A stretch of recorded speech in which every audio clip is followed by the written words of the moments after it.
This video is gonna be short because that's literally all I can talk about what happened in this book, because nothing happened until the end of the book. It is currently 5 o'clock. So I'm about to lose daylight real quick, real fast. Okay, I read A Discovery of Witches by Deborah Harkness, and it was slow.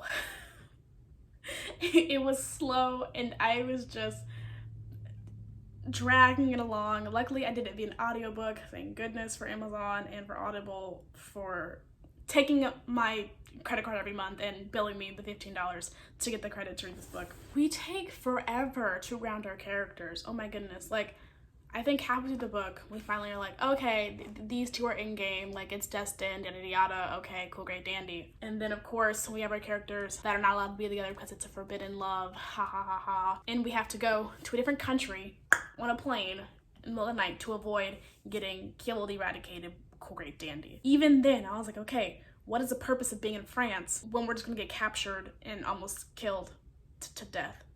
And then go back to America to, yes. It was a lot. I picked up this book sophomore year of high school, maybe freshman year of high school.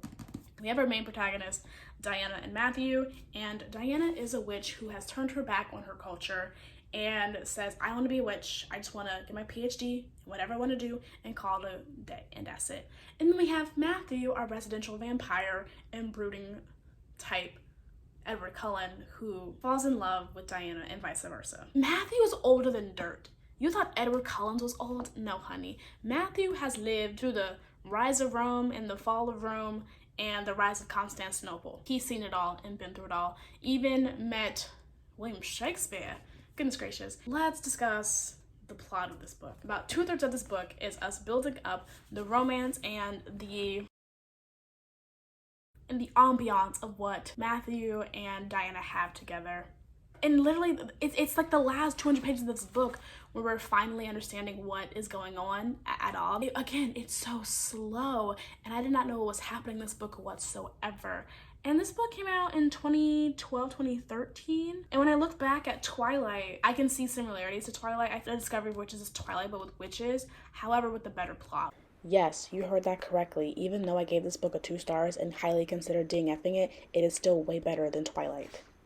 Discovery of Witches, we have time with these characters, again, a whole 400, 300 pages with these characters to develop our relationship and establish our characters, but it took so long to establish that the main plot of the All Souls trilogy, in my opinion, took forever to form. Oh my goodness. Diana is a bishop witch, and she is one of the last witches of her line, coven, and her parents had died when she was 7. Her parents spellbound Diana because they found out her power is astronomical. Ladies and gentlemen, the volume inside of this bus is astronomical. And I knew something was off when we made a point to call her Diana 1, and 2, to make her birthday be in August, because I'm a Capricorn and Diana's a Leo. God of the moon meets Leo season. Am I the only one seeing this through? I guess I wasn't, because we finally discussed the little things, the smallest atomical things that finally are relevant later. When I tell you, it was a conversation in passing. Oh, when's your birthday? August? August? Your name's Diana? Diana who? That's literally what happened. And I was like, why are these big freakouts happening? And we could just figure out why. Because again, it was so slow. After we come back from France, we come to America. After Diana almost gets killed because we find out that her parents spellbound her to cover her power. But after she takes a imaginary thing off, she's free and flies. This is me trying to figure out anything that happened in this book, because nothing happened for this book to be 567 pages long. In the beginning of the book, Diana opens this manuscript that has been sitting in secrecy, dormant, doing nothing, minding its own damn business. Diana says, and opens up a floodgate of nonsense. When she opens up Ashmole 72, I forget what the heck this book's name is, and they say the name so many times I forgot what the name is. That's how relevant this book is to me.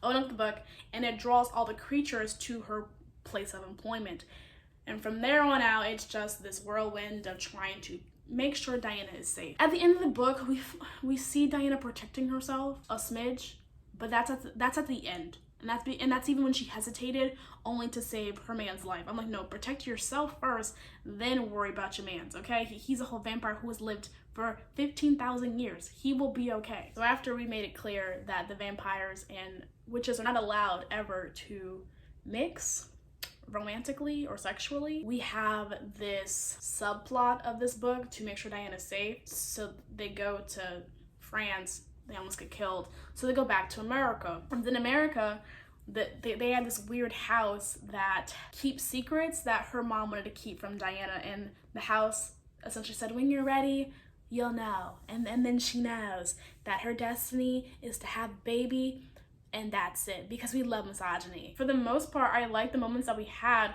with Diana and Matthew. However, I don't want my entire experience reading this book just to be about Diana and Matthew. I want this to be about her powers, her defending herself, her not needing no man to tolerate with her not, like, I just,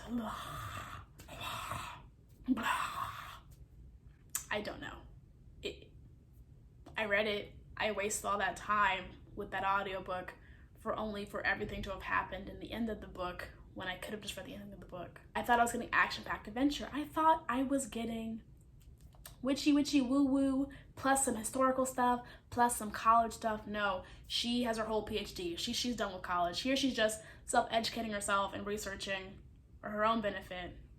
We're not using anything for the plot. Nothing, and it was little things that we added into conversation that only made sense at the end of the book when I wanted to make sense while reading the book, and that's what I think fell short for me. I am still gonna read book 2 of the All Souls trilogy by Deborah Harkness. It fell flat for me, and hopefully we can redeem ourselves in book 2. Book 2 is always my favorite in a trilogy, so I'm hoping to goodness it's my favorite. I want you to show me, don't tell me, show me. This is not Umbrella Academy. Show me. So now we're now we've time traveled back to 1589.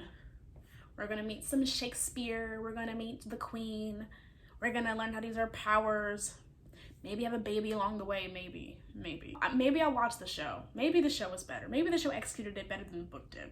Fingers crossed. But if I have to waste 12 episodes plus and 45 minutes per episode on them eating dinner for 2 chapters, I'm gonna shoot myself in the foot so I can feel something, because it made me feel nothing. I was just like, aw, cute. Let's talk about why we're here. That's what I felt like was happening. And this video is gonna be short because that's literally all I can talk about what happened in this book, because nothing happened until the end of the book.